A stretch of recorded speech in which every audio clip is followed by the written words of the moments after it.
There are 7 shoes doing all the work in the wardrobe of the most put-together women over 60 in this country, and if you don't already own all 7, I promise by the end of this video you'll know exactly which one to buy first, and which one you might be wearing wrong. I'm Jennifer, and if you're new here, this channel is all about style, confidence, and dressing well over 60, so hit subscribe now before we get into it, because you're going to want to come back for the next one. Here's what makes this list different from every other fashion. Over 60 video you've watched, I'm not just going to tell you what to buy. I'm going to tell you what to look for if you have wide feet, if your ankles swell by the end of the day, if a bunion has changed what you can wear, and whether a shoe is actually worth the money or if you can save it for something else. We're counting down from 7 to the single most essential shoe in the whole collection, so stay with me because the shoe at number 1 is not the one most people expect. Before we start, tell me in the comments, out of your own shoes right now, how many do you actually wear versus how many are just sitting there looking pretty? I read every single comment, so don't be shy. Let's count down.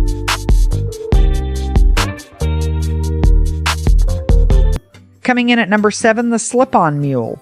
Closed at the toe, open at the heel, and soft suede or leather, something in the family of a Vionic or a Clark's slip-on. It has the polish of a real flat with almost none of the effort. Slide it on at airport security, wear it through a full day of errands, and it still looks finished at the end of it. If you deal with swelling by late afternoon, this is actually one of the smartest shoes on the list because there's no strap, no buckle, nothing tightening around your foot as the day goes on.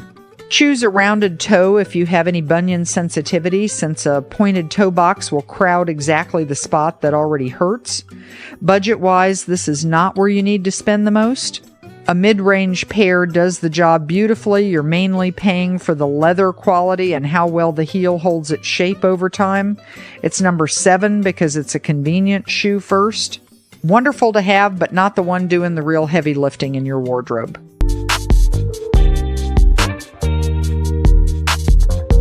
Number 6 is the flat leather sandal. Not the 4-buckle molded footbed version marketed as comfort, the kind that's comfortable the way a hospital chair is comfortable.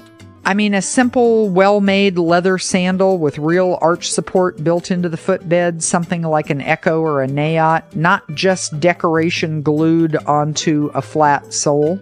If you deal with plantar fasciitis, this matters more than almost anything else I'll say today because a sandal with 0 arch support will undo an entire day of careful footwear choices in the other 3 seasons.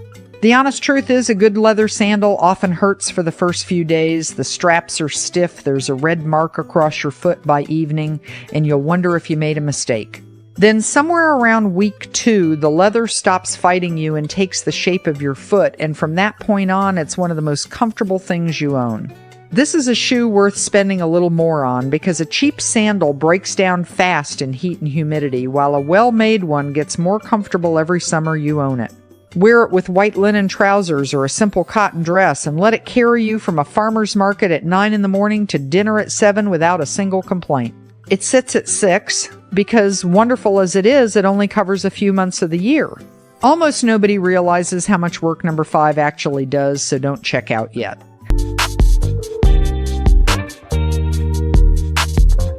Number 5 is the ankle boot, and this is the shoe that covers more calendar days than any other on this list.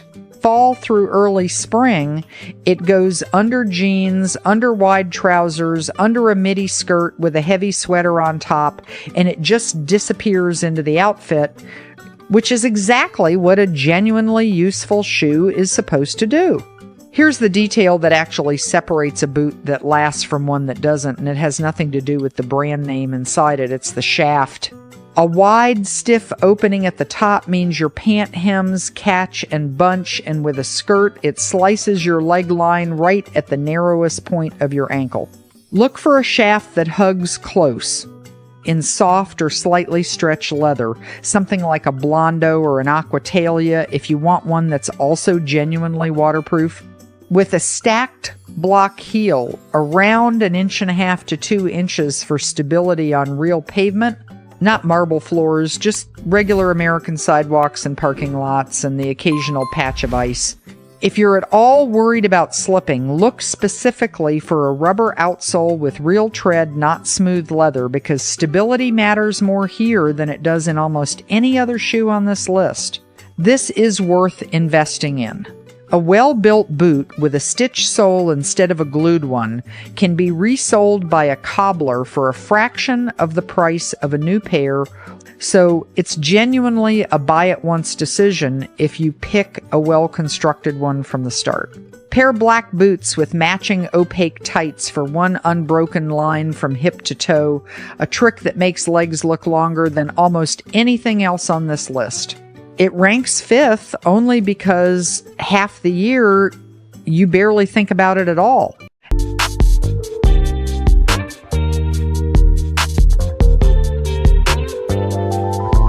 Now let me tell you about my friend Mary, because this is the part where most women get it completely backwards. Mary is 67, and for years she told me the same thing, so many of you are probably thinking right now, heels are done, flats only from here on out. And I understood why.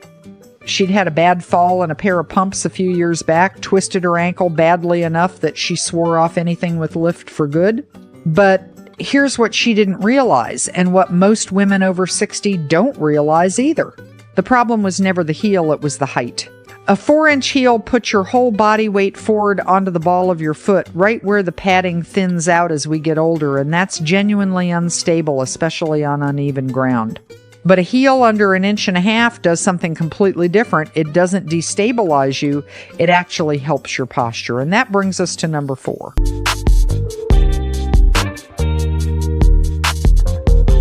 Number 4 is the Kitten heel pump, somewhere between 1 inch and 1.5 inches, nothing more. For years, the advice to women over 60 has been simple. Give up the heel entirely, go flat, stay safe. But that advice throws away something valuable along with the height. A small heel does real work. It tips your posture slightly forward, straightens your back, and lengthens the line of your leg, all without the instability or pressure that comes with anything taller. This isn't about chasing your 25-year-old self. It's about keeping one shoe in rotation that can walk into a nice dinner or a wedding and hold its own, the way Mary's did once she found the right height. Choose a plain, confident leather in black, camel, or navy, something like a Naturalizer or Sam Edelman in the Kitten heel range, and skip the shiny patent finish, since it photographs cheap in daylight, and skip an extremely pointed toe for the same reason, especially if bunions are a concern for you. This is one shoe I'd genuinely tell you to spend a little more on if you can, because a poorly made pump with a flimsy heel is exactly what causes the kind of fall Mary had in the first place. A solidly built one, more than any other shoe on this list, tends to get resold instead of replaced, which is usually a sign you picked well. It lands at 4 because it's essential, but it's an occasional use essential, not a daily one. And that's the halfway point. If you've stuck with me this far, you already care more about getting this right than most people ever will, so go ahead and tap that like button right now. It genuinely helps this video reach more women who need to hear this. And if you haven't yet, hit subscribe to Stylish 60 Plus, because the next one I'm about to reveal quietly rewrote American style over the past 10 years, and I don't think most women give it nearly enough credit.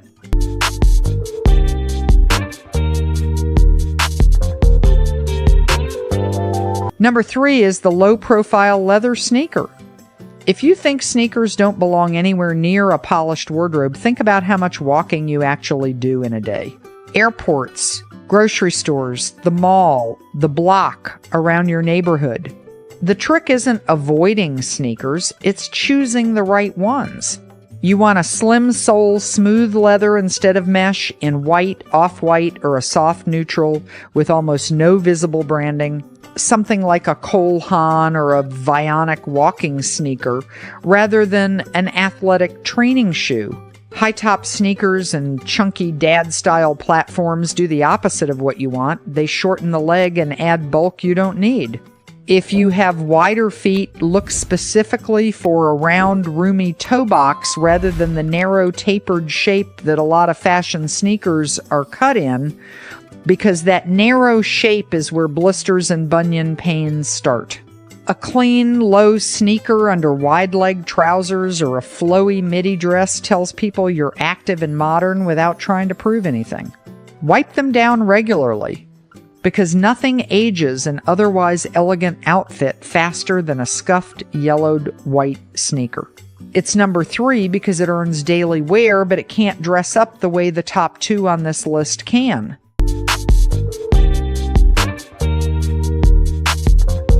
Number 2 is the Loafer, and this one has been quietly doing the heavy lifting in American wardrobes for decades. Skip the chunky lug sole version you'll see on younger women right now. It looks fine on a hanger, but it drags when you walk and visually weighs down your whole lower half.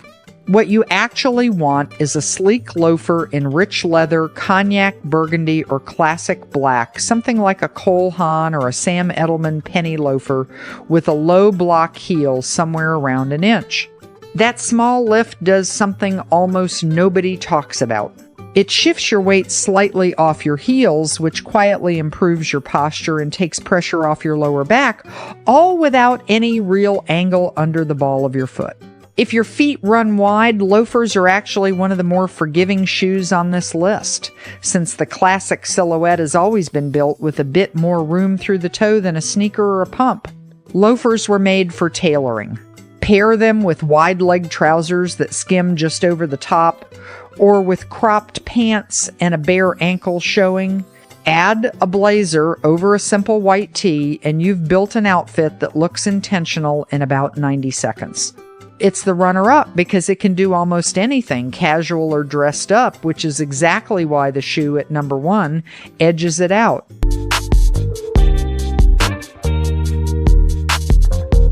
And here we are, number 1, the everyday flat. Not the thin, floppy ballet flat you might remember from 15 years ago, the kind with a cardboard sole and zero structure, where by lunchtime you could feel every crack in the sidewalk. The flat that earns the top spot today is built completely differently. Look for soft, unlined leather that molds to your foot almost immediately, something like a Rothy's or a Margot, paired with a slightly pointed or gently squared toe instead of a round one. That small change in shape does something the round toe never could. It lengthens your leg line instead of cutting it off at the ankle. The good ones now hide real cushioning inside, memory foam, or a proper art shelf, so the comfort is built in rather than bolted on, which matters enormously if you deal with any foot sensitivity at all. This is one place where spending a bit more genuinely pays off, since a well-built flat with a real leather sole can be resold for years, while a cheap one is usually finished within a single season. Wear it with cropped straight-leg denim that stops right at the ankle bone so you get a sliver of skin between the hem and the shoe. That little gap does more work than you'd think, keeping a flat shoe from making your whole leg look short. Stay away from anything with a stiff, unbending sole or a big decorative bow across the toe. Extra hardware just pulls the eye downward. It's number 1 because it's the shoe you can wear literally anywhere all day in complete comfort on any foot type at any budget, and it never once looks like a compromise. That's the whole game.